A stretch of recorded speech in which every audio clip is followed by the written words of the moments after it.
Take up heading 350. Our rendezvous with Lion 11 is at 340 degrees, 20 miles, Angels 18. Roger.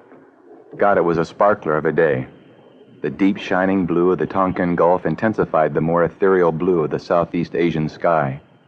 At the western horizon, where the blues would otherwise have met, ran the green and brown ribbon of the North Vietnamese coast. At our rendezvous point, I established a left turn, 3-mile orbit, until I made visual contact with our escort plane. All reconnaissance aircraft were escorted by an armed fighter in case it should be attacked from the air. It was also a good idea to fly over enemy territory in flights of 2 or more, so that one pilot could account for the other in case of trouble. Lion 11, Green River 2. Got you in sight. Roger, Greenie 2. Got you too. Coming on in.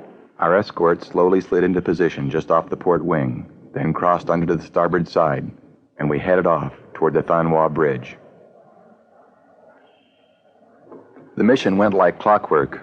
With hardly any cloud cover over the southern half of North Vietnam, I had bracketed the husky steel and concrete bridge the way I had taught so many others as a Recce training instructor in Florida.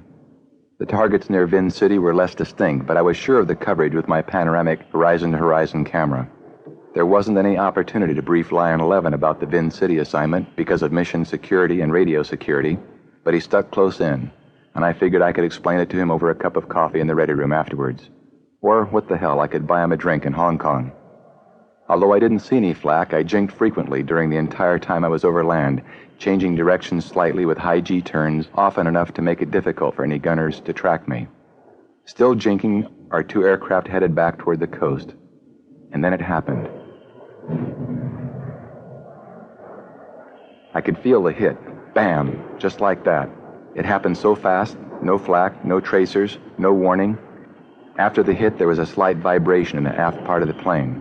Warning lights began flashing on. I pushed the throttles forward into afterburner. I wanted to get maximum speed toward the relative safety of the Gulf. Lion 11, I think we just took a hit. I knew damn well we'd just taken a hit, but years of being Top Gun cool tempered the alarm in my voice.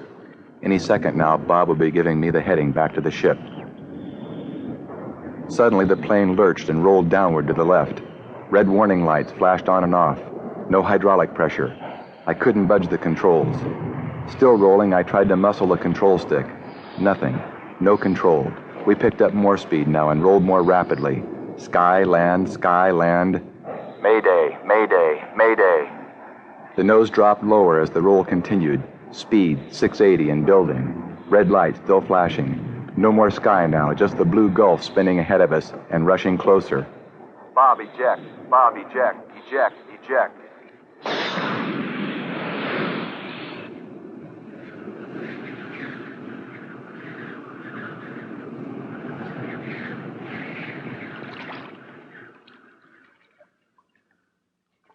For a few seconds, it seemed like a dream.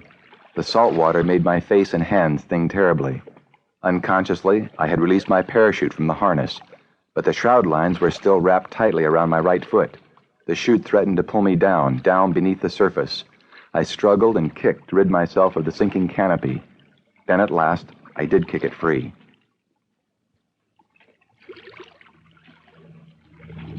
The water all around me was bright green. The dye marker had come loose from its pocket. I heard the rumbling engines of an old UF Albatross sea rescue plane. There he was, heading north, just a couple of miles out to sea. He must be looking for us. I shouted at the plane as though that would help. Then I pulled the day-night signal flare from its pocket and tried to ignite it by pulling a ring downward. But my right hand and arm just wouldn't participate. What was wrong? My arm wouldn't move. It had to be broken. The rescue plane was disappearing fast. Turn around, here, over here, I shouted at the dot in the sky. Frantically, I tried to smack the ring of the flare against the hard surface of my helmet, but it flipped from my hand, plopped into the water, and sank.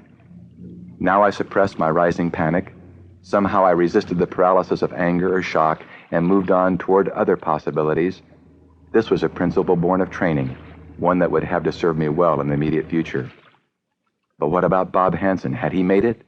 Even if he didn't hear my command to eject, the system automatically ejected him a split second before me, and it automatically slowed him down with a drogue chute, separated him from the seat mechanism, and popped open his main chute.